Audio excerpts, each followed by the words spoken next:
Welcome to the Natural History Cupboard. Come on in.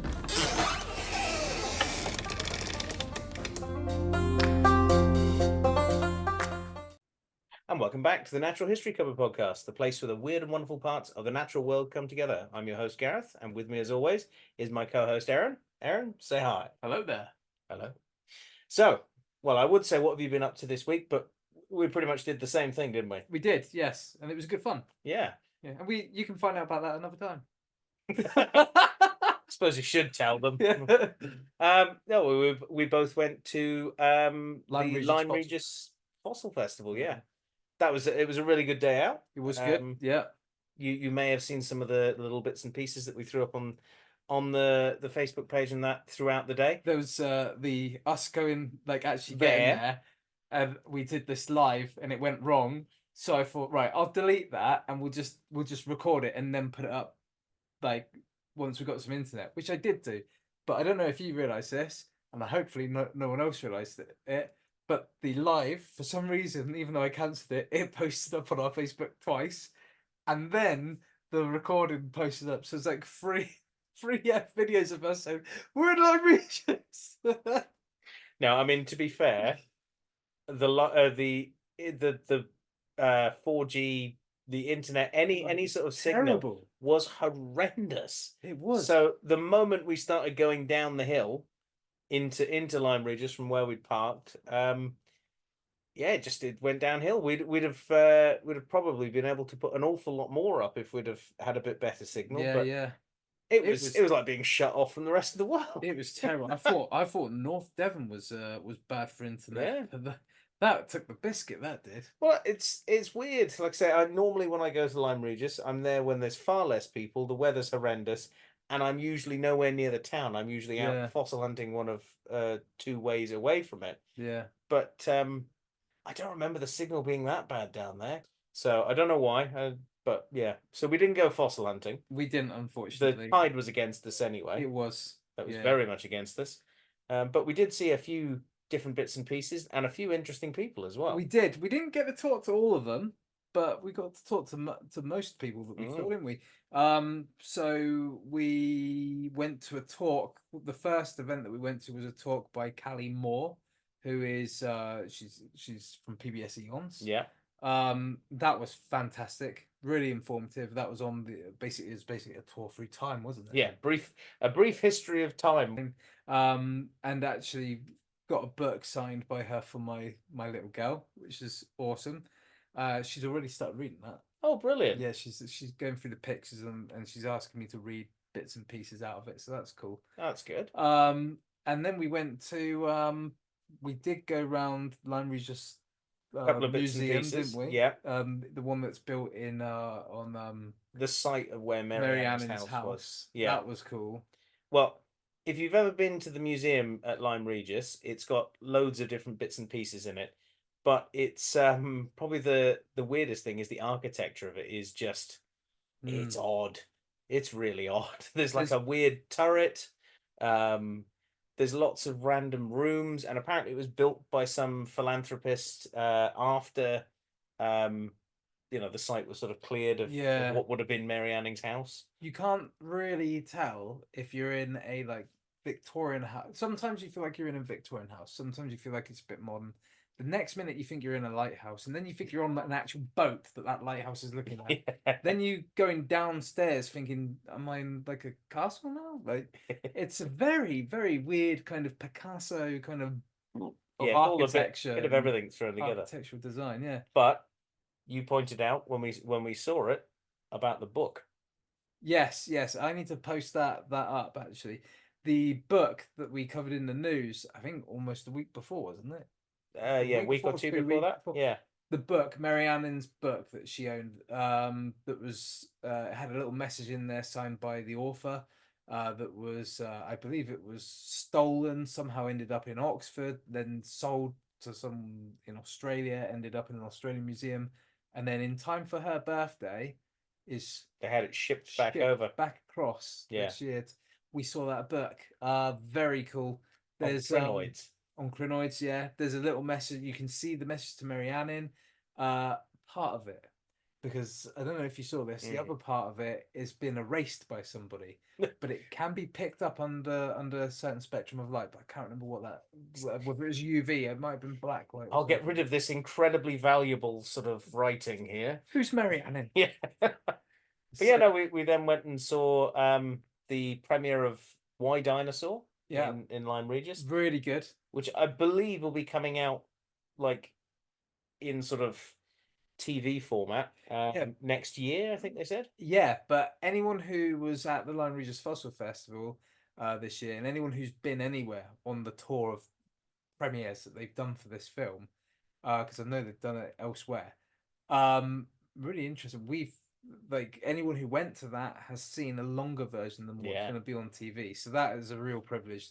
I'll be interested to see what the cuts are made, what cuts are made. But in that, just go into that premiere, we got to meet Dr. Dean Lomax, who we really want to come. Well, actually, I say that. Ali Moore, we want to come on the show. Dr. Dean Lomax, we want to come on the show.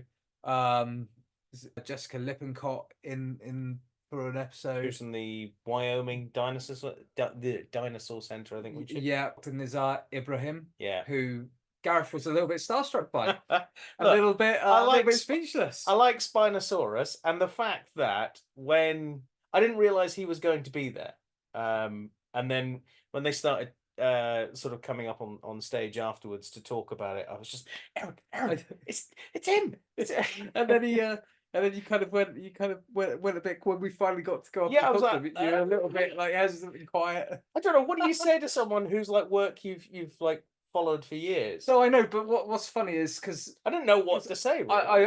I've met people that I admire and I don't get to meet that many people. No, I know, and I could tell because I was like that's probably how I look when I've met people. I feel like I've had a bit of a good warm up because, like you say, like the zoo world and conservation world is so small, but the rest of the world's even smaller. Yeah. So I've gotten to meet people like Gangrel, Rey Mysterio, CM Punk, Kane, all these people, and like you never get over meeting someone you admire. Like when David Attenborough, I didn't get to talk to him, but he was I just wouldn't be able to talk. He was a meter away from me, and I didn't get to talk to him, but he walked past. I was like,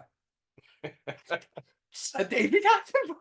But like, there gets a point where you kind of work. You can't. It's not confidence. I guess you just work out how to talk to these people.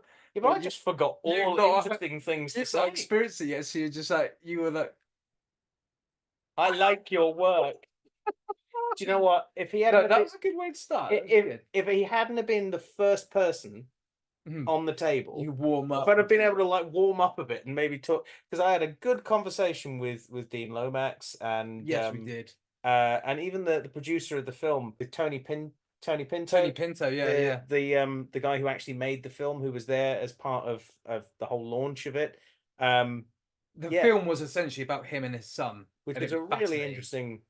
Yeah, it's a really interesting look at things like that, and yeah, so I think if I'd have a chance to talk to everyone else before him to warm up, I may not have sounded so stupid. So, but that is specifically because you've followed his work with Spinosaur, which I would guess some of our listeners would have, and that, but you're particularly interested in Spinosaurus. It's also one of the reasons I've been so hesitant to do Spinosaurus. Because everything changes so fast with that dinosaur that I know that the moment we do something, it will be completely out of date. Yeah, but I think I may have to bite the bullet at some point. Yeah, I see. I don't feel like that's. So there's a guy called Clint who does Clint's Reptiles on YouTube. Fantastic channel. You should follow that channel as well. But after you followed us. But he does an episode on Spinosaurus, and he takes the mick out of himself a bit because he admits everybody told him to stay away from it for that exact reason. But his episode on Spinosaurus is really good, and it goes through how things have changed and that it's not concrete. I think it's one that you could do well. Well, maybe I'll do that in our next batch of creature features. I think I'm due to do a dinosaur at some point, so maybe we'll do a Spinosaurus. What was your favorite part of the day? Well, apart from going to that the talk and the premiere. Those were pretty up there. Yeah. I would actually say getting to talk to the paleontologist from the British Antarctic Survey. That was cool. That was cool. One of the just the random freestanding events that was there. That was an unexpected. Was a huge amount of stuff from the British Antarctic Survey, and they had fossils from their digs in Antarctica. Yeah. And we got talking to more than a few of the different people who'd been out to Antarctica fossil hunting in the very, very brief period that they have to go hunting for things there. And you got to hold a bit of mosasaur rib. I got to hold a mosasaur there you go. rib. That was your geeking out. I'd forgotten all about that because yeah, the Callymore talk was awesome. Why Dinosaurs was awesome. We knew that both of those were going to be awesome, but they exceeded the awesome that I expected, really. But yeah, the getting to hold the mosasaur rib was a surprise to be sure, but a welcome one. I mean, it was just a really fun event, and I think we'll have to do it properly next year and do both days. I mean, it was sort of a who's who of paleo nerds. So you had Benji Thomas was in the crowd, another YouTube He's in the channel, queue, a little bit behind us. That was cool. We had we never got to speak to him though. No, Darren Naish was sat behind us. Darren Naish, yeah. You know, it was oh my god, look who it is. Oh my god, look who it is. To anyone outside of that sort of paleo world, it would have probably been who? These people, these are all people that we'd love to have on the podcast and who are like light years ahead of us, but we're seeing them go, we need to try and catch Benji Thomas and chat with him, and his whole team was there. He had an entourage. We need to try and talk to these people. An entourage. But yeah, it's just funny because like they would have been there in the same capacity as us, like as kind of like nerds of this work, but to us they've been doing it longer than us, so it's like would really like to chat to them. Well, maybe by this time next year, they'll be wanting to talk to us. But anyway, shall we move on into our news segment before we spend the entire thing gushing over other people, fanboying over the entire thing? Yeah.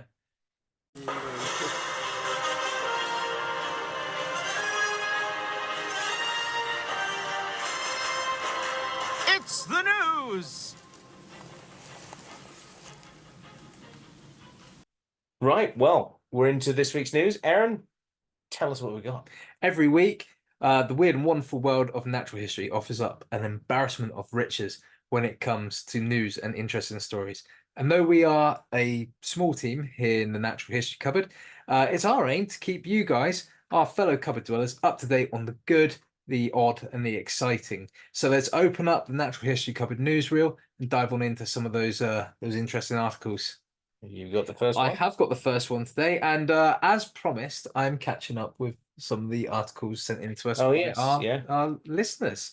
So the first one comes to us from Louise O'Leary, and she sent in an article from Science Alert, and this is the news that tiny overlooked creatures may have triggered explosion of life on Earth. About 480 million years ago, the diversity of Earth's life forms exploded, and scientists have long speculated over the cause. Whilst theories have been ranging from apocalyptic to exciting, close examination of rocks from Maryland, USA, very good cookies, by the way, other cookie brands are available, may actually reveal the truth of the matter, that prehistoric marine worms, appear to have contributed through their churning up of the ocean floor in such a way as to prevent the mineral pyrite from absorbing too much oxygen. That would be bioturbation by the type of worms that, as we were reminded of by that Kelly Moore from PBS Eons, are otherwise known as penis worms. Yes, that is correct. Go and look them up. I mean, we'll put a picture up here so you can see what a penis worm looks like. Yes. Critically endangered northern hairy-nosed wombats now call the Paurua State Forest home. And this is from ABC News Australia. It is basically talking about one of Australia's most endangered marsupials. In brief, 15 northern hairy-nosed wombats have been relocated to the Paurua State Forest near St. George in southwest of Queensland. And the species is one of the world's most endangered animals, with just over 400 of the creatures alive. So they're hoping that they'll bolster the numbers in that part of Queensland. Very good. I've never seen a northern hairy-nosed, but I've got up close and even been in the burrow of a southern hairy-nosed wombat. You've been in the burrow? We had an entire school group inside the burrow of a southern hairy-nosed wombat. Wow. I know, it's a weird story, and I'll cover it sometime. Yeah, please. Well, maybe when they find out, when our listeners find out what the question is at the end of the day, maybe that can be something. That's true, actually, yeah. So the next one comes to us from Jen Babs, Jen Greenhall. And she sends us an article from New Scientist, and this is the news that fossil trove reveals 3 new species of ancient egg-laying mammals. So a shoebox-sized container kept in a safe at the Australian Museum in Sydney holds within it a collection of fossilized jawbones belonging to ancient monotremes species. The 3 newly described species lived some 100 million years ago, alongside the infamous dinosaurs. The infamous dinosaurs. Infamous. Not just the normal ones, the infamous. I was deciding between infamous and notorious. Okay. Well, they were notoriously BIG. So my next article comes from birdguides.com, and it's corncrakes hold territory on Bardsey. So 3 corncrakes were heard singing on Bardsey Island this spring, marking the first time multiple singing males have been heard in holding territory on the island since 1956. A huge period of time. According to Bird Notes Wales, the first corncrake appeared on the North Wales Island in April. It's off the Llŷn Peninsula, just off the. So you've got Anglesey. It's sort of a little bit that juts out off there, and then Bardsey's off to the side of that. Basically, they heard some calling from them in April, and it was thought they were just stopping over on their way somewhere else, and nothing really came of it. However, in May, no fewer than 3 different corncrakes were heard on the island. This has marked the first time since 2005 that the island has held 1 bird through the spring, and the first year with multiple corncrake territories since 1956. So that's pretty significant for one of Britain's rarest birds. Very cool. And the final bit of news in the headline comes to us from the Natural History Cupboard, and that is that Aaron has finally got himself a new T-shirt. Okay. That's not really my article, but I thought I'd mention it because it's one of only 2 of this T-shirt. The other one is owned by David Silver from Creative Beast Studios, who we interviewed. So check out that interview episode. Check out the Linharaptor creature feature that came in the episode afterwards. And if you're interested, look up his stuff. Well, also, I think you should point out that T-shirt got a lot of attention from a lot of people at that fossil festival. So check out those T-shirts on our T-Mill store. But my real final article of the headline section is from the BBC, and it's the news that critically endangered antelope arrives at the zoo. I had to mention this one. It's a good zoo, and it's adding to its conservation-led efforts. And the zoo is in Devon, and it's one of my favourite antelope species. An eastern mountain bongo has arrived at Paignton Zoo. Bowie, the 11-year-old buck, joins a small herd of 2 females with the hopes of all involved for their breeding. He's being given a settling period, which is customary in good zoos, to find his feet post-transit before being mixed in with the female. So good luck to Bowie and good luck to Paignton Zoo. Bowie the boy bongo. All the bees. Yeah. I don't know, I was trying to think of something else. My final article this week, unfortunately, is a sad one that also comes from the birdguides.com. And it is the very sad news that a rescue charity which deals with birds and native wildlife in Sussex are unfortunately dealing with barbaric gull shootings. Wadder's Animal Rescue has reported at least 3 air rifle attacks on European herring gulls, the most recent being in Worthington Town Centre and in the organisation's home village in Ferring. The charity believes that the multiple individuals are responsible for these attacks, which they are calling barbaric, which they are. Air rifles don't tend to kill, basically, in a lot of ways. They tend to injure. So you end up with, especially a large bird like a herring gull, being so badly injured that it has all sorts of other things that will kill it. But yeah, I think they're amazing birds. They're And I think great. it's wrong to just pick on an animal because you don't like it. That's the trouble when and any animal is labeled a pest species because of our own activities. Herring gull is in fact an endangered species in Britain, I think. It's certainly threatened. It's not endangered, but yeah. But another good example of that exact thing is that leopards in India are considered a pest, and they are critically endangered animal. Yeah. So yeah, not great. But that just about wraps it up for this week's installment of Natural History Cupboard Newsreel.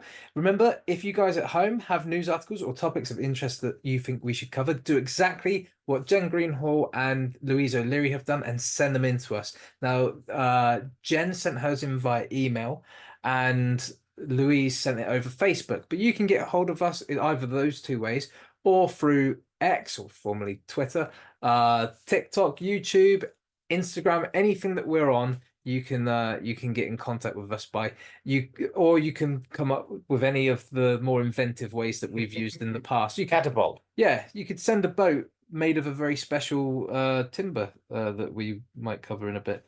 Yeah, and you might see your chosen topical news article covered here or in the main topic. And Gareth, today is my turn with the main topic. I was going to say, you worried me then. Yeah, I know. I worded that deliberately that way. I wasn't prepared. So my article comes just from Live Science, which is one of the ones I go to quite a bit because it's quite a good one. It tends to have some like human, some archaeology, some like conservation and animal based, and some space based. So it's a good one for this sort of podcast. But yeah, the headline is orcas attacking boats. Again, I'm laughing because I choose this one a lot. Sorry, guys. Orcas attacking boats are actually just bored teenagers having fun, experts say. Now, this isn't anything particularly new. No. What seems to be new is the reasons why. And so I'm sort of reporting on this article as a means of signing off on the subject until more is actually concretely known. Because I cover it every now and then, and I just thought, you know what, this is a good...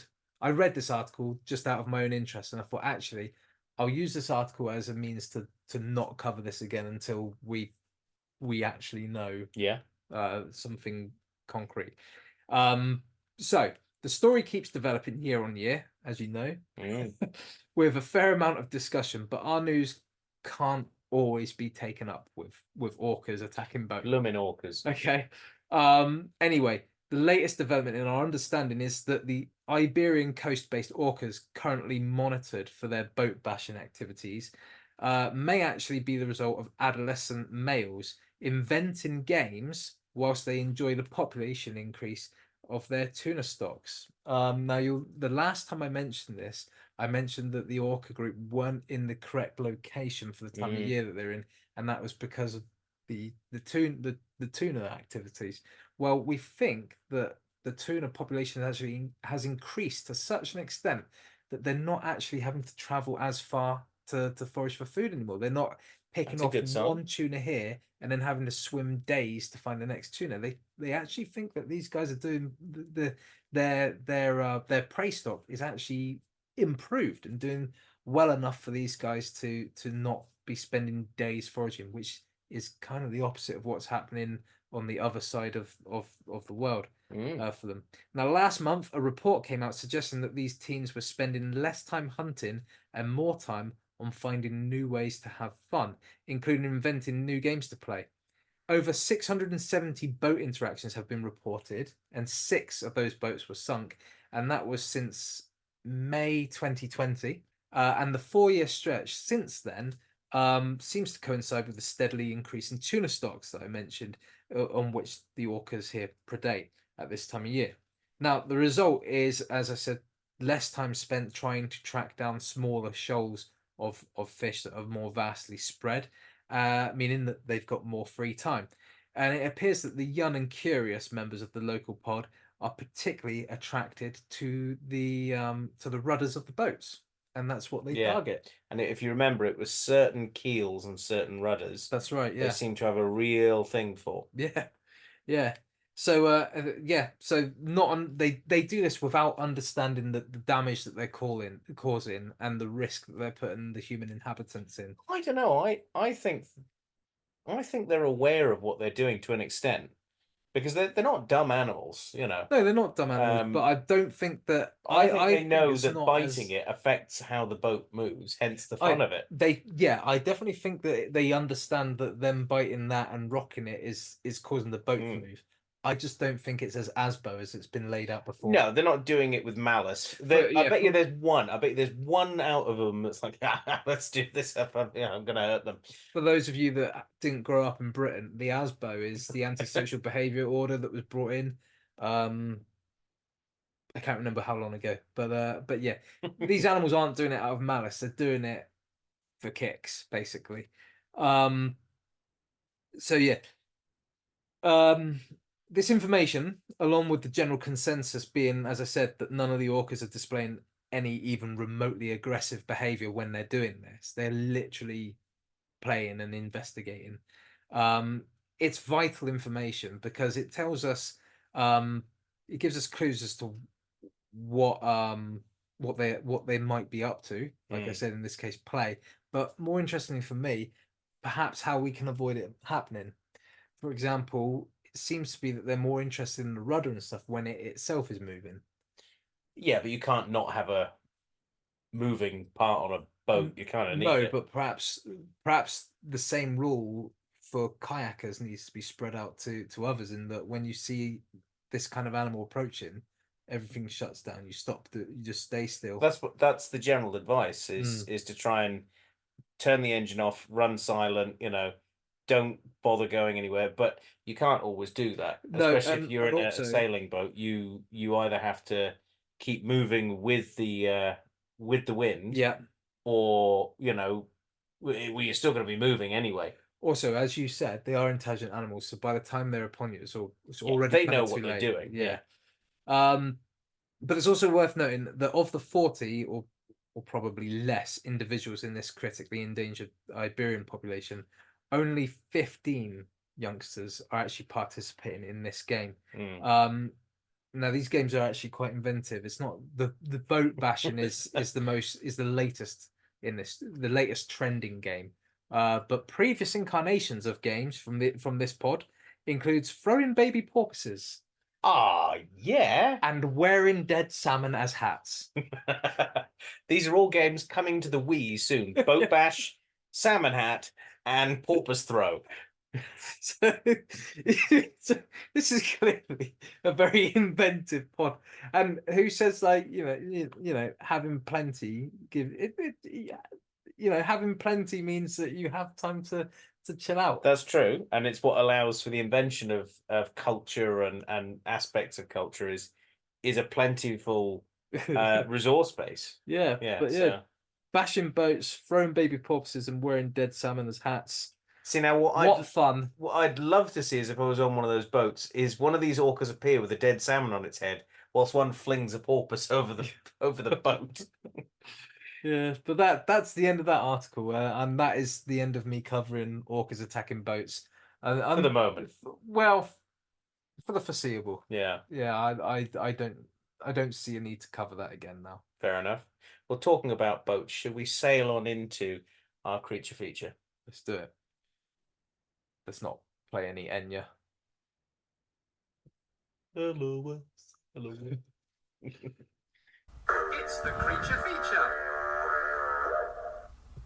Well, we're into this week's creature feature, and this week our creature feature is brought to us by one of our Patreons. That's right, it is, yeah. Yeah, this is one of our requested ones that's come to us from Nick to Nick, who amongst other things, apart from saying that he lives in Tasmania, has, well, basically pointed out that he's seen a variety of Tasmanian wildlife and has suggested a Tasmanian species of, well, creature. We're not jealous of any of that, though, are we? No, and to be honest, doing this creature feature, getting it all ready, it sent me down a real rabbit hole, and I got to admit, I quite like this species and would love to see them in the wild. I thought you were going to carry on with the sarcasm there and tell them how bored you were doing it, but oh yeah, no, terribly bored. Yeah, the pretense has been shattered.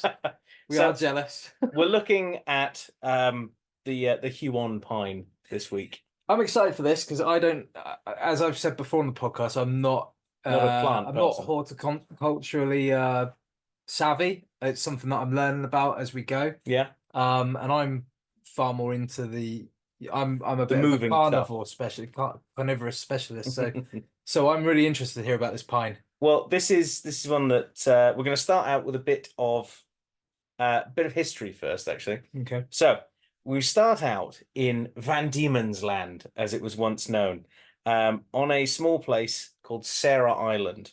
That's in the middle of the Macquarie Harbour on the west coast of Tasmania. It's quite a large harbour if you find it on a map. It's well, a large, very protected harbour that was one of the first places that was colonized to make Tasmania into a penal colony. Right. And as a penal colony, it was the penal colony's penal colony. So the ones that were too bad. That's like solitary isolation in a prison camp then. So Tasmania was the place for the worst of the worst being sent. Right. Australia in itself was already a death sentence in some ways to a lot of convicts. They figured they'd never see home again, being basically taken off a prison hulk somewhere in the UK, shipped on a boat, and then sent to the other side of the world. It may as well have been to another planet to most of these people who had never seen outside of, say, the pretty grimy streets of London or Brighton or wherever they were being sent from in the UK, shipped across to the other side of the world. So to then find out that if you were, well, then convicted of murder or some pretty serious, like crimes, and it did happen in like the really early days of the Australian colonies, on the mainland, is you'd have had people who obviously had to be separated from the other prisoners who were brought there as free labor. So they were sent to Tasmania to set up a penal colony's penal colony. So it was a place for the worst of the worst at this point. But these hardened criminals would actually become part of a thriving boat building industry that would in itself rely on a tree with such amazing properties, it would be considered living gold by shipwrights. Wow, okay. For a couple of reasons, actually. We'll get onto the gold bit in a bit. This is the Huon pine, the subject of this week's creature feature. And like I say, it's been suggested by one of our Patreons, and you too could actually suggest your creature feature for us to feature by becoming a Patreon. So check that out if you are interested. So boat building in Tasmania. So before starting on the tree, I thought I'd give us a bit more of a history lesson on Tasmania and the boat building that happened there. And this was really fascinating looking into this because there is a lot of websites and a lot of books and journals that are now online that basically bring a lot of this stuff, to light. And it's so much easier to find a lot of this stuff than it would have been 10, 15 years ago, because a lot of this stuff is now being digitized. So between 1824 and 1848, convicts at Sarah Island and then Port Arthur, which was, so Sarah Island is in the middle of the bay, basically, and Port Arthur is on the mainland of Tasmania, if you get what I mean. Between those years, you basically end up with ships being built there by supervised boat builders. Now, anecdotally, the convict-built ships at Port Arthur were of excellent quality. And the Britannia Trades Advocate of Hobart on the 19th of October, 1848, described one of their first real sort of success story ships, which was called the Lucy. It was 109 tons, and it was described as, well, the whole process and everything. For the goodness of the material and the highly seasoned qualities of the timber, she is not surpassed by any craft, no matter whom built. So even though these were convicts that were building these ships, they actually became seasoned and skilled professionals. Probably, one of the first real sort of prison reform stories, I suppose. That's the whole way that prisons are supposed to operate. It is, yeah. You're supposed to do your debt to society and then learn something and be able to become functional. Yeah. Yeah. And a lot of these convicts did. They became shipwrights, basically building ships that would help the British Empire and the Australian colonies for a very, very long time. So shipbuilding at Sarah Island and the convicts that built things started there with the first boat called the Governor Sorrel, and it was launched in 1824. It was home, like I say, to some of the worst convicts, and they were basically used to, free labor, basically, to build some of these boats. And initially, it seems that some of these boats were very poorly built because you've got unskilled labor trying to do something. Yeah. And you've probably got a lot of people who are not too keen on wanting to do very much. I was going to say, at the start, they might not have wanted to work. So it must have taken quite a while to take in these unskilled laborers. And I would imagine there's probably a good amount of beating them into doing things in the right manner. But it was said that the first boat didn't last 4 years. So the first 4 boats, lasted less than 4 years. So it wasn't just one; it was 4 of them that basically did not last the test of time, and that was mostly due to their poor workmanship. But things did improve with the supervisor of Davis Hoy, who arrived, and along with better supervision and the convicts of the workforce, they gradually acquired better boat building skills.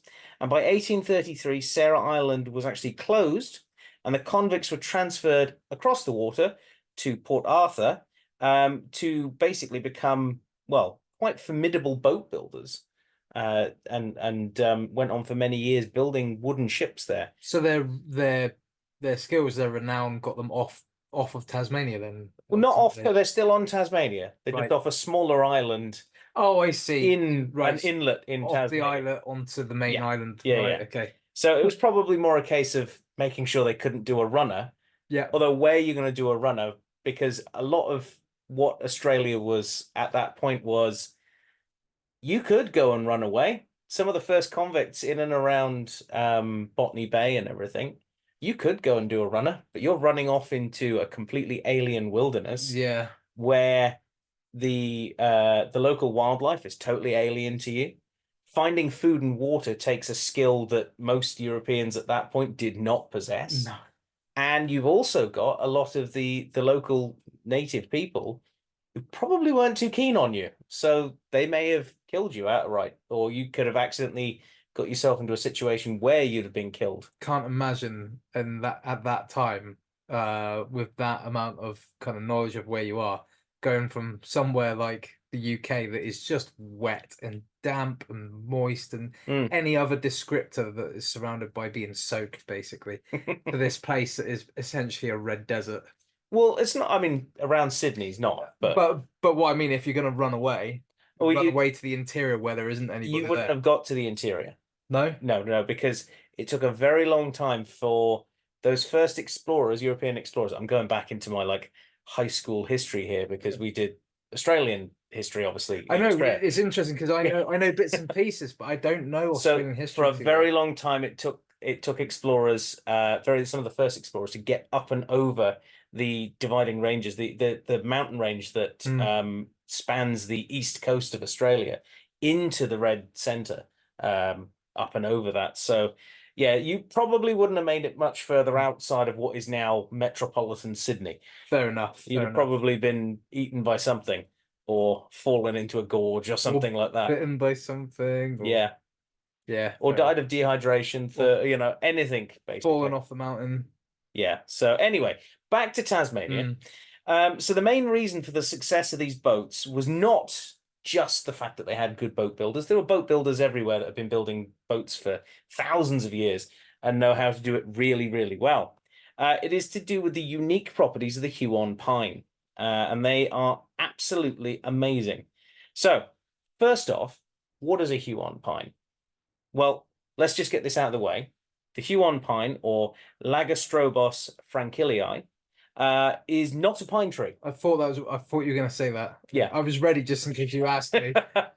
It is not a pine tree. It would appear that just like so many things that when we've turned up in different places, we've gone, well, that kind of looks like a pine tree. It's a pine tree. That kind of looks like a blackbird. It's a blackbird. Looks like a robin. That's a robin. So, you know, none of these things are anything remotely like My what they least are. favorite example is snow leopards. Yeah, it looks like a leopard. Looks like a leopard. Lives in the Walk snow. in the snow. Snow Perfect. leopard. Yeah, done. Well, the Huon pine is a conifer, so it is distantly related to pine trees in that it's a gymnosperm or a gymnosperm. It is a non-flowering plant, but it is not a pine tree. Pine trees are very specifically different. In fact, it's a type of what are called podocarps, which are an ancient group of trees that have been around since the time of the dinosaurs. Right, okay. So think of it as dinosaur food. That's another way to think of it. So a little bit like with the Wollemi pine when we talked about that. This is another one of those ancient trees that has survived in a very, very ancient habitat. So in Tasmania, you'll find them mostly in, well, wet southern, the most wet southern west corner of Tasmania, which faces on to the ocean and basically gets drenched with rain. You think Britain's wet. These convicts would have thought, oh, we're in the same place, basically. Oh, right, okay. Because it is one of those parts of the world that is just constantly drenched. And it's this wet... it's wet rain. That's what you were wet rain. This wet, damp environment that allows these trees to thrive because they like it wet. So it is, like I say, not a true pine. It's often known by a few other names as well. The Macquarie pine is one of them. Although, like I say, it is a podocarp and not a true pine. Its closest sort of relative, because it is in fact the only sole member of the genus Lagostrobus. Its closest relative is endemic to New Zealand, so no surprise there. Only quite across from it. It was formerly lumped together with it, but they sort of split the two bits apart after some fairly recent like genetic evidence that showed that they're a little bit different from each other, but they are closely related. So in itself, it is a completely on its own. It's in its own genus. So we're going to start to see how amazing these trees are for some of the different reasons as well. They are slow growing. They don't do anything fast. They're in fact one of the longest lived trees in the world, one of the longest lived organisms in the world as well. And some living specimens of this tree exceed 2,000 years of age. So they're around for a while. They grow roughly 10 to 20 meters tall. So compare that to most trees. That's, that's sort of middle of the road. It's nothing special. So they may look like just another pine tree, but they are an incredibly long-lived pine tree, if that were the case. And some of them occasionally reach 30 meters. But Huon pines are some of the oldest living organisms, like I say, and there is a stand of these trees, so a group of them, that are in excess of 10,500 years old. Wow, okay. And this was found in 1955 in Western Tasmania on Mount Reed. Now, each of the trees in the stand are clones. They're all genetically identical to each other. They're all male. There are no female trees in this stand because they are male or female trees, these ones. And they are complete clones of each other. And that is because the stand itself is in itself a single organism. It's one single organism that has existed that long. So the original tree would have disappeared long ago. And the individual trees in this clone patch, this clone army, if you will, I was resisting the they all stand there and good trees follow orders. In a New Zealand accent. Well, there you go. Well, they're in Tasmania, so yeah. Very, very lost Anyway, clones. so a lot of these, like I say, these trees in this stand, even though they're all clones, and effectively that plant has been on this spot for over 10,000 years. Most of the trees are around 2,000 to 3,000 years in age. Yeah, still that's an impressive feat. Yeah. Yeah. Because of the long life of these trees, they've actually been used by dendrochronologists. I thought I would mess that one up. To establish a record of climate variations. All right. Okay. Basically, the rings in the tree will tell you how the climate is in that area. So if you have one of these tree trunks and it's sliced up, you can basically, well, if you've got 3,000 years worth of records there, you can learn an awful lot about somewhere. Yeah. So they like a very specific habitat as well. As I mentioned, these trees like it wet, to put it lightly, mostly around rivers and anywhere that's wet and boggy. In fact, some of the regions of southwestern Tasmania are a little bit like here. In fact, a little bit like my garden, and a little bit like the forest that backs onto my garden, in that it's continuously wet. And I was actually going to have a bit in this creature feature where I was going to pull out a Huon pine, because I did actually find one for sale. You can buy them. There's a nursery not too far from us, just over in Cornwall, that sells them, and would have had one shipped here in 5 days. I thought I may as well buy one, but I thought, no, I'm not going to buy a pine. Buy a pine tree. It's not a pine tree. Buy a tree just for a bit to then plant in my garden. I might still get one. You never know. I'm on the fence. I don't think I've got 3,000 years to wait around. That's, no, that might be the thing. Your descendants quite a long way off. If I've got descendants, even if there is a planet, well, for your descendants to be on that by that point. If I've got descendants that are living in the same house 3,000 years from now, I mean, don't think it's going to survive 3,000 years. So we'll see. I mean, it might be a bit of a Lord of the Rings thing where they uproot it and take it with them in sort of a Numenor-esque thing, but we'll see. Anyway, I didn't fancy buying one just for that bit, but if there were, there would have been in this part here. So yeah, they like to grow along wet ground, so perfect for my garden. But along rivers. In fact, do you remember our Tasmanian giant crayfish creature feature? Yeah, I do. I do remember. Exactly the same habitat. I mean, the crayfish are in the rivers. These are the trees that are towering over the top of them. Wow. Along these sort of river valleys and floodplains. And just to get the trifecta, the hat trick, would in theory Tasmanian tigers. Yeah, you'd have found them in there as well. We're building this. We're rebuilding this ecosystem in creature features. Yeah, this is good. So they can basically cope with a lot of rain. They like it. They grow naturally in these areas, and they can obviously cope with a lot of rain, but they can also cope with a lot of shade, because these trees take a long time to grow. And in fact, you might be able to sort of picture it, Aaron, because both you and I have worked in a very similar sort of environment where there were lots of tree ferns. Yes. And then canopy above the tree ferns. So if you imagine you're a tiny little Huon pine and you're growing, you've got double the amount of canopy above you. So you've got to be able to cope with a lot of shade, especially as you grow for thousands of years potentially. Yeah. So they have to cope with a variety of shade, and they're quite good at it. And just like a lot of species, as soon as there is a break in the canopy, a tree falls down or something like that happens, they will try and take advantage of it. But for a very long time, there could be no break in that canopy, and the tree's just got to cope with it. So they're quite good at taking a range of shade and light conditions. As long as they've got nice wet ground, that's all they're really concerned about. They don't like drying out. If they dry out, that can actually be, well, it for them. Right. And you could probably guess where I'm going with that when we get to their conservation aspect.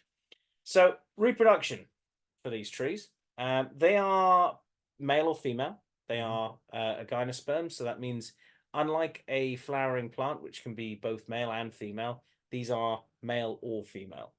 And the female cones are sort of soft and up to 10 millimeters in length, and they're made up of sort of fleshy seed scales that turn pinkish red when ripe. And the male cones are similar in size, but turn sort of a tan color when mature. So you can tell them apart, male and female, when they have their sort of reproductive phase. When these cones open up, you basically end up with a lot of pollen being distributed by the wind, and they basically rely on the wind for pollination. Now, they can also do a really neat trick, and I think this is one of the coolest things that plants can do. There are certain plants that can really do this quite well, and it also explains why the 10,000-year-old stand of trees is there, but there's not one 10,000-year-old tree. If you were to take a Huon pine and hold it against the ground, or just snap a branch off, throw it on the ground, as long as it's nice and wet, you will end up with a brand new tree. Okay, cool. And what you tend to find is a lot of these trees will grow out of an older tree that has fallen over onto the ground, and all the slightly larger branches will then start growing up. So you end up with a trunk lying on the ground with lots of little trees coming up around it, and you end up with this stand of trees appearing around it. Now, some trees can do that really well.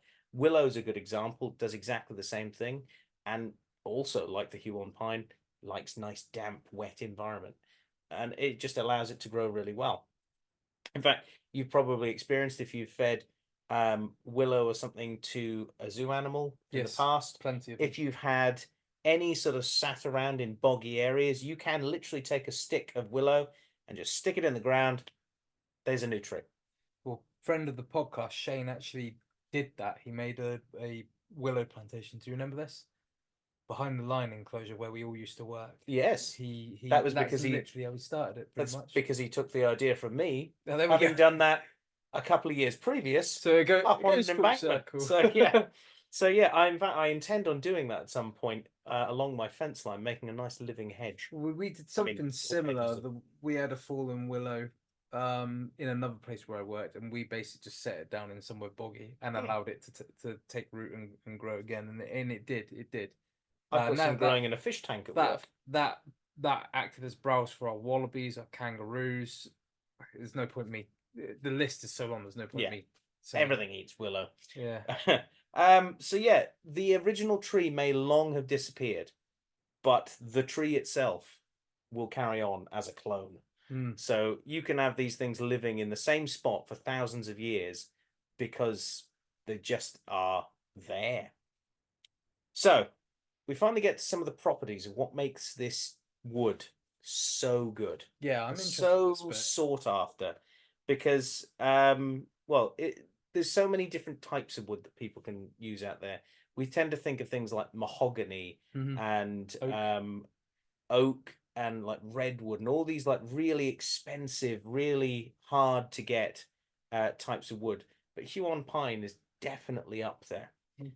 So Huon pine contains a natural oil, methyl eugenol, which makes it a legend amongst boat builders and wood turners and carpenters and everything. It's an insect repellent, but it's also a water resistant as well. Okay.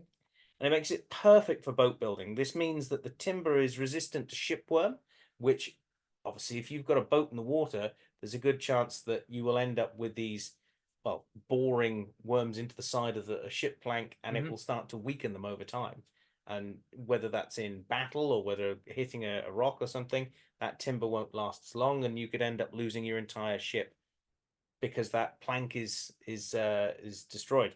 But this timber is resistant to it, so it made it the perfect boat building timber.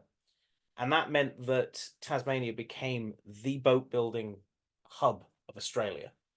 And just basically pumping out ship after ship that is far more durable than most others, will last longer as well. It can also withstand being in salt water for years and has little or no issue with being wet because the wood itself has got this oil in it. And even years after a tree might have fallen down, you can basically hack a bit of the bark off and it will still have that oil in it, and it will be water resistant. It's said to be like a really nice sort of fragrance as well. And it basically meant that this wood was so prized and unique, and it must have been amazing for that first person to have just, turned up in Tasmania and thought, all right, lads, we'll cut down those trees and we'll make, that's what we're going to make things from. And someone to realize, hang on, this is perfect for boat building. This is the perfect wood.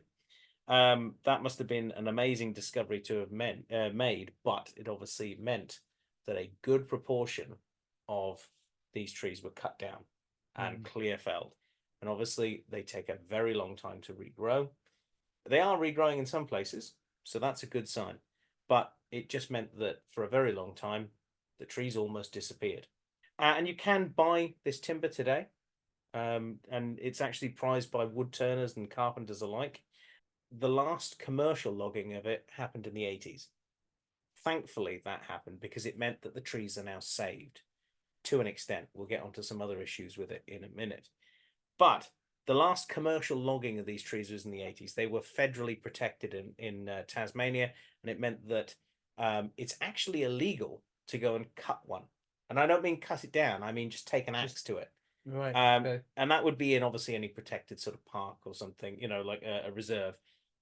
I imagine if you have one on your own ground, unless it's a giant one, you could probably cut it down. Why you'd want to, I don't know. But it meant that they were protected. And that's a really good thing. It actually, like the price of some of this wood as well. I had a quick look around to see how much Huon pine goes for. I found a site that was selling some Huon pine bits and pieces like salad spoons and things like that. And the salad spoons were something like £80. Whoa. Like, it's expensive wood. And the reason why as well it gets called living gold is because the wood is actually a lovely sort of golden color. Okay. Not bright yellow, but like straw color. Yeah. So it's got a lovely coloring to it as well. Fair enough. So yeah, these trees are pretty amazing in so many ways. Nowadays, though, the biggest issue that these trees face is not so much logging, because that's been stopped. It's actually habitat degradation and climate change. As with everything, climate change is the single biggest issue for a lot of things. Yeah. An estimated 15% of the habitat that these trees live in has been lost through inundation. Now, they like it wet, but if you drown them, they don't like it. And it's because of hydroelectric schemes. Right. So this is where I'm going to get a little political. The Tasmanian government has decided in so many ways to kind of, well, get as much out of the land as they possibly can, because money. Yeah. And money means, well, we won't bother looking over there, but we'll get a nice new dam out of it.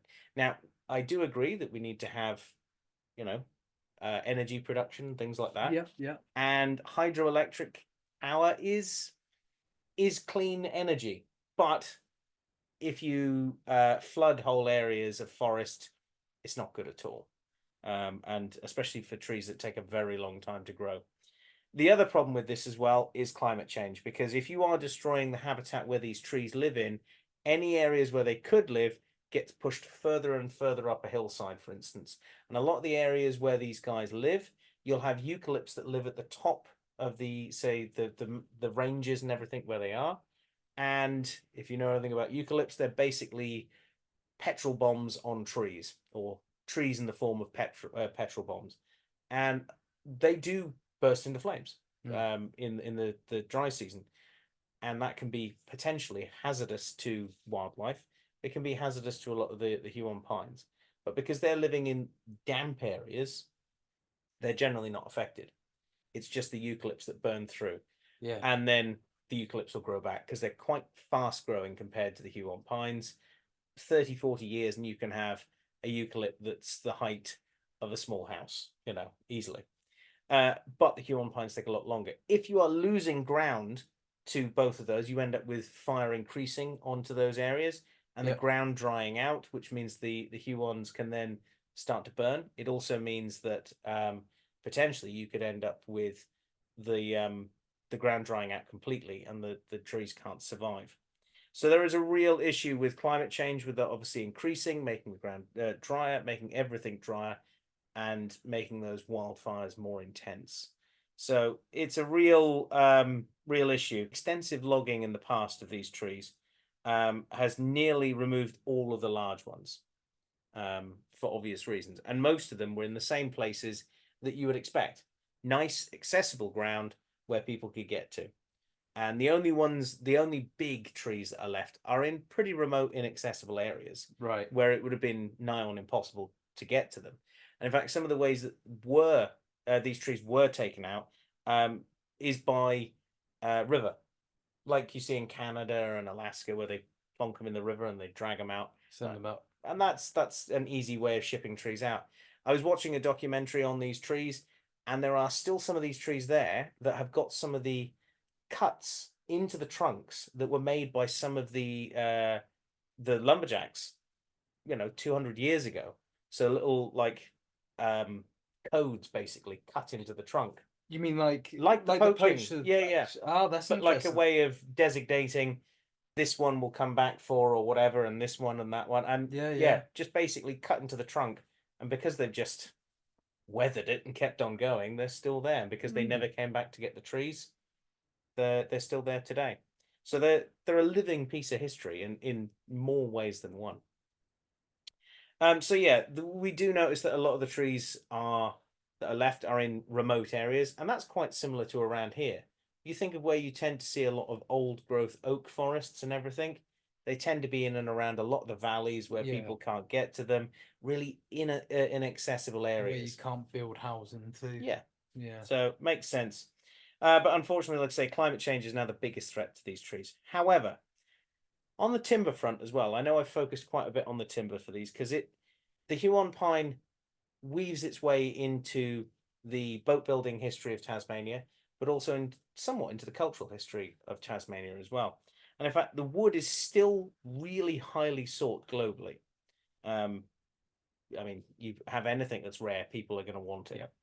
However, to obtain this timber, it can only come from one stand, so one group of trees, and all of the wood is actually collected from, well, I say dead individuals that have fallen. So basically, trunks that have fallen over, sometimes hundreds of years ago, that are lying in these stands, are collected and brought to a specific sawmill under strict licensing as well. And it's all this dead and downed timber that's allowed to be cleared to be brought into these sawmills to allow the industry to keep going. And some of the families that are able to harvest this timber have been doing this since the days when the timber was actually being collected. So it's a whole family generational thing, and some of them are still working the same sawmills, but they are in more sort of a tourist capacity nowadays. Right. But it was really impressive to see the way that obviously they are now harvesting just dead timber. There will always be trees that fall over. Yeah. And if they're selectively pulled out, that's a brilliant way of conserving a species, putting the species itself on the map, because people are going to learn about it when they go to these places. It's also conserving the history of that part of the world, and it's allowing something. I think woodworking and wood turning in itself is a really unique and I don't know, I think a really amazing skill that should not be lost for whatever reason. No, it isn't one that we want to lose along the way. It's a real craft, and it's an art form. There's an yeah, art to it. It really is. But it's somewhat similar to what I can remember seeing about certain types of trees in New Zealand, and people would do the exact same thing. There are people who have licenses who are allowed to go and collect some of the trees. I can't remember the name of the tree now. It'll annoy me. And they will do the exact same thing. They'll float them down the river, and they're the only people who are allowed to take them. And a lot of the time, they're being used for Maori carvings and traditional sort of things like that. So it's more of a cultural practice for for the Maori people and that in and around those areas. But it's absolutely fascinating as a species. I've loved looking at the Huon pine. I thought this might be a hard one to come up with, but no, the history around these trees and the impact they've played in not only Tasmania's history but naval history around the world, because would have been ships that have been built out of that would have gone all around the world. Yeah, yeah. Is quite impressive. So yeah, there is the Huon pine for you. That's a really good one. And a really good one. Just a reminder, like I say, this was one of our Patreon's choices, Nick to Nick. And that's at the animal ambassador level, isn't yes, it? where you can suggest a species for us to do a creature feature on. So thank you for that one, Nick. That was a good bit of fun looking that one up. Should we head on into our email? Yes, let's do it. Bing! You've got mail. Ooh, it's an email. Right, well, we're into this week's emails. We're going to start things off as usual with our question that we posed you on social media. And this one I know you're going to love, Aaron, because it was your creature feature that inspired this one. It was, what is your favorite of the 3 extant species of elephant? And we put a poll up to see who would who would come out on top. And let's be honest, my creature feature didn't inspire anything. Well, what can I say? You know, we'll get there with it. We'll get there with it. But the post, well, the poll has totaled, and I love democracy, as they say, has come out with the African bush elephant, otherwise known as savanna elephant, Loxodonta africana, with 7 votes on top. So it's taken the win. Yeah, outright. And I think we kind of expected that. Yeah, it was. We'll get on to what we expected, I think. What we didn't expect is that the Asian elephant and the African forest elephant both tied for 3. We didn't expect. Do you want to give your controversial take on what you think of the African forest elephant, Aaron? I have already expressed my great displeasure to Gareth about our cupboard dwellers, so I'm going to have a word with you. It's you people at home. Oh dear. I do not appreciate sabotage.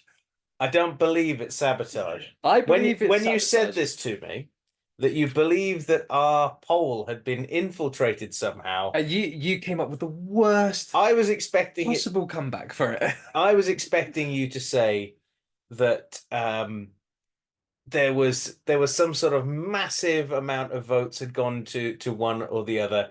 No. It's the fact that the Asian elephant had the same as the African bush elephant. No, African forest elephant.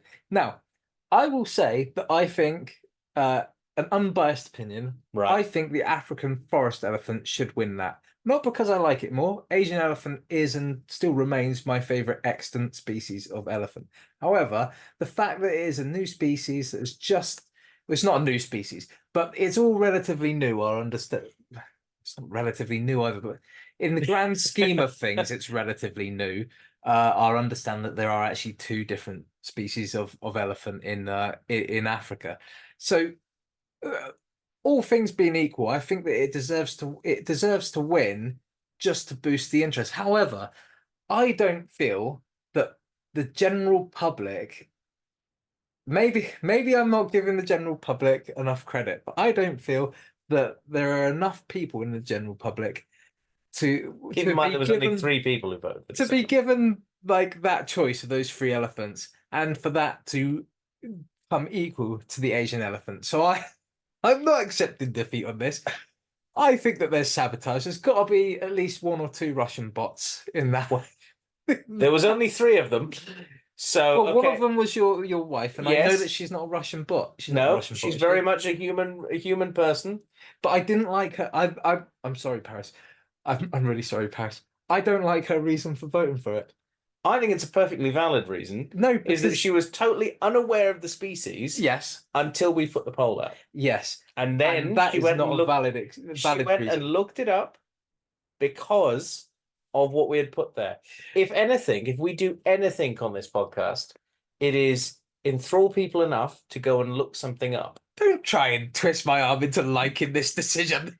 Because that's our precise reason for existing. It is. But couldn't you wait until I did like a forest elephant creature feature? Nope.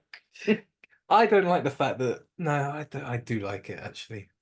Oh, I'm begrudgingly starting to be brought round to her decision now. There you go. This is not fair. The Well, there you bush go. elephant, I don't mind the bush elephant one because I was leaning on the popularity of the bush elephant and the Asian elephant that one of them would come out on top. I suppose I naively thought that the forest elephant was a bit of a dark horse. What am I saying naively? No, you're all Russian bots. There you I'm have not it. happy. Yeah. Voter fraud. You were going to start going all Trump on us. Oh, Jenna. so I was gonna start. I was gonna start doing all the It's all hand rigged. gestures. It's It's rigged. all rigged.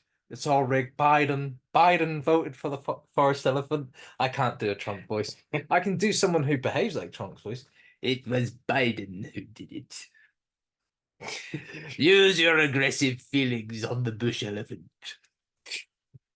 Well, there you go. I mean, it says it all. We've got it all here. I've just alienated forest elephant fans and anyone voting for Trump in the US. Okay. Right. Well, moving swiftly on. We've decided this week, instead of talking about questions to do with Huon pines, mostly because it's a very small area of the world where you'll find these particular trees. And you're worried that someone would sabotage it with Russian bots. Yeah, that's clearly it. Well, we're gonna make it a lot easier. We're gonna say this week we've done this once or twice in the past, actually, and it's sometimes it's worked, sometimes it hasn't. But our question this week is, what's your question for us? Let us know what you want to know that we may not have said.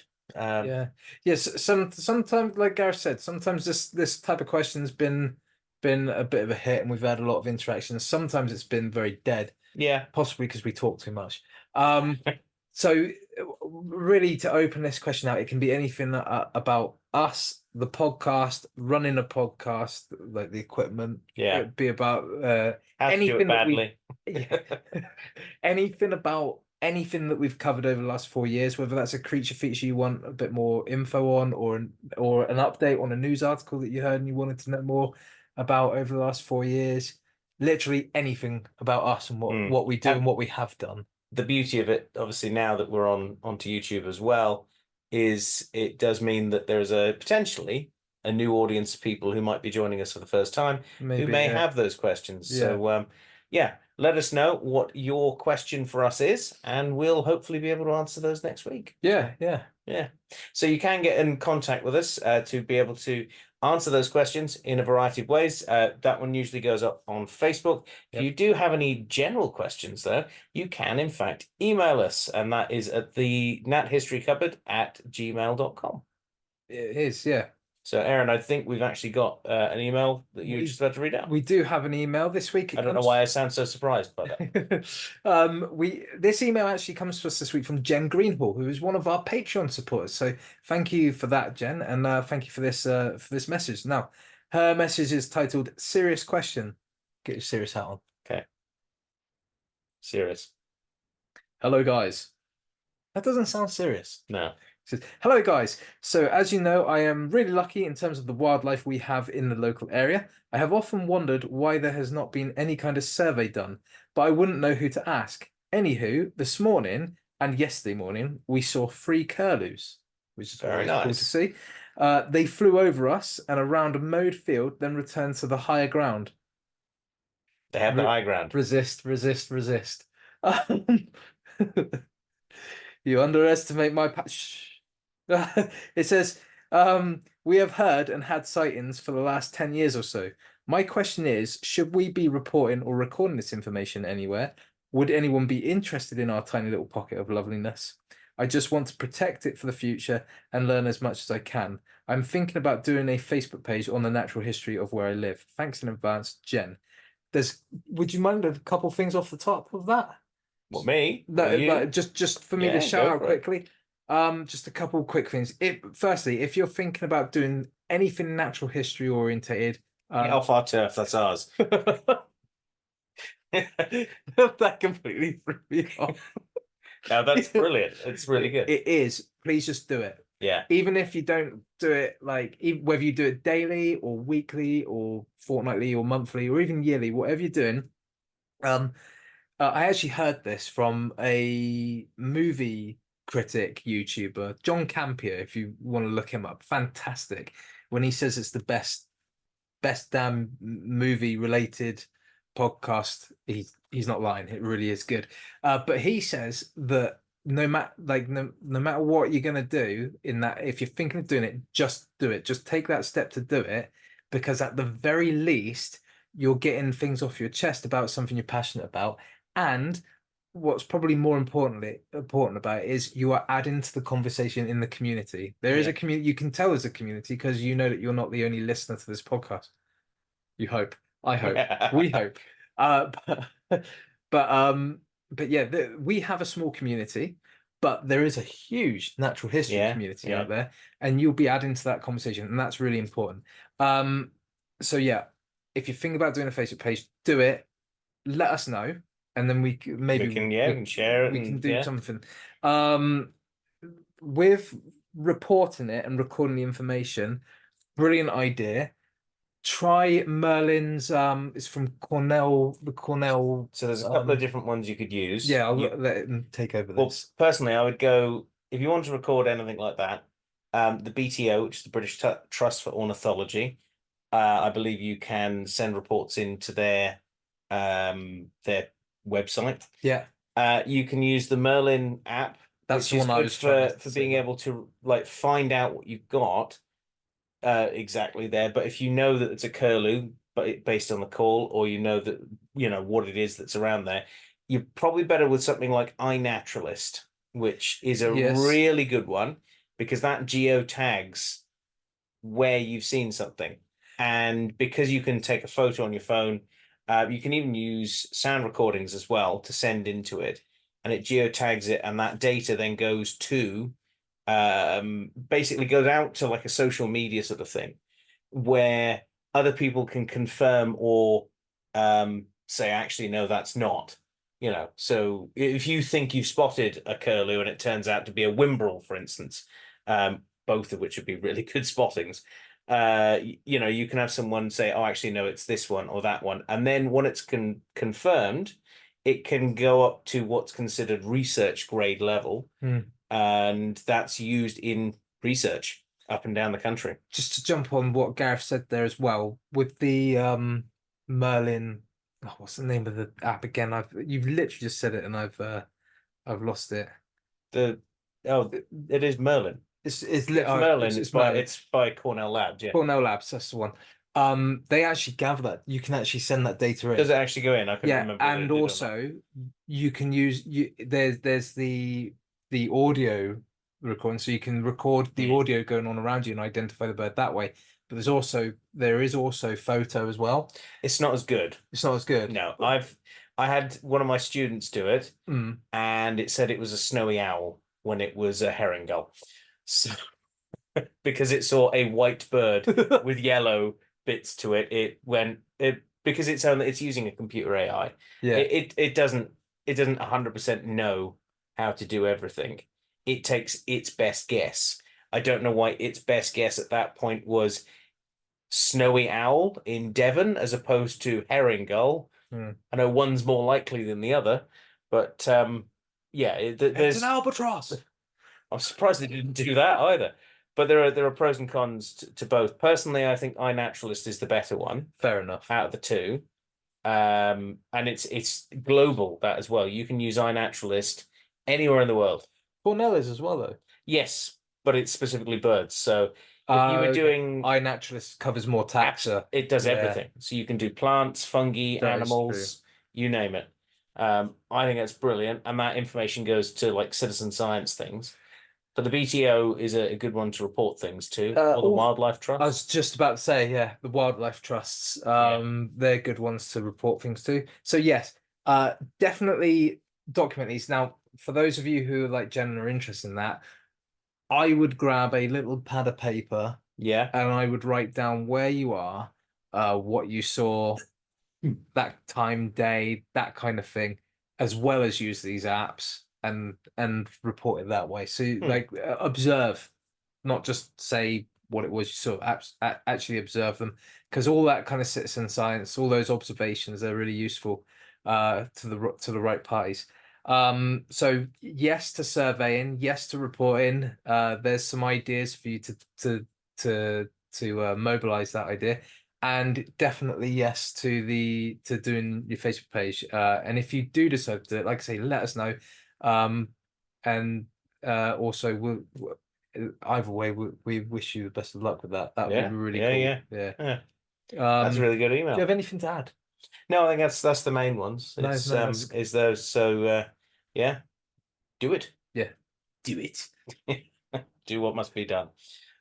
So talking about things that must be done, we can now talk about ways that you can interact with us. So the obvious ways on social media, things like Facebook, Twitter, Instagram, occasionally on TikTok, although I've been rather lax with that, and of course YouTube, where we put bits and pieces up all throughout the week, and on YouTube, obviously the episodes coming out there, along with any other bits and pieces. But one way that you can definitely get in contact with us is, in fact, through our Patreon. And Aaron is going to tell us all about our Patreons now. That's right, Gareth. Every week, we like to give a little love back by shouting out the names of our wonderful Patreon supporters.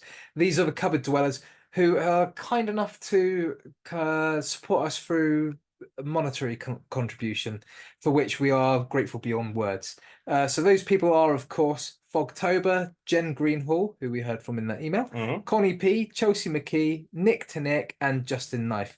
Guys, your financial contributions are actively helping us here in the Natural History Cupboard in a myriad of ways, including developing this studio. Gareth has banned me from saying makeshift. It's definitely not makeshift. Planning excursions like the one we went to on Saturday. Considering technical upgrades, you might be able to tell that our video is not great. We're trying to get to a point of getting a webcam. It's getting better. Yeah, I think so. And also, probably the biggest change we've made because of Patreons is making these lights. That's it. No. Green. I think we're going to swap to a warm yellow, but the green's cool. But yeah, making that jump from audio only podcast to a YouTube channel. So yeah, we really can't thank you enough. Now we appreciate that all of our cupboard dwellers and the support that you offer us through liking, listening, sharing, subscribing, and all that good stuff. But if you feel we've earned it, and you're considering joining our Patreon, there are two options through which you can do this. It's the Nature Nerd and the Animal Ambassador tiers. But once again, thank you so much for your support. So, like Aaron said, a big thank you to our Patreons. And when it comes to interacting with us, it's not all about money. And like I say, you can do that in a variety of other ways by liking, subscribing, commenting, ringing bells, pushing buttons, pulling levers, all those sort of bits and pieces on whatever device or platform or anything that you are listening or watching us on. That helps out immensely with algorithms, and I think it's wizardry and magic or something like that, witchcraft that powers the whole thing anyway. But yes, that helps us out immensely. And that pretty much brings us to the end of this week's episode, I think, doesn't it, Aaron? Yes, it does. That brings us to the end. This is the end. So a big thank you, Aaron. It's been a wonderful pleasure as usual. Yeah, no, thank you for bringing us information on the Huon pine. Yeah. And thank you guys for listening to us. And just to jump off what Gareth said, even commenting "Hi guys" helps us in the algorithms, and you will get a response from us. It means that we're not lonely. We're not in the void. But a big thank you to you at home, and we'll see you next time here in the Natural History Cupboard. Bye. Bye. One does not simply build a boat out of timber. One builds a boat out of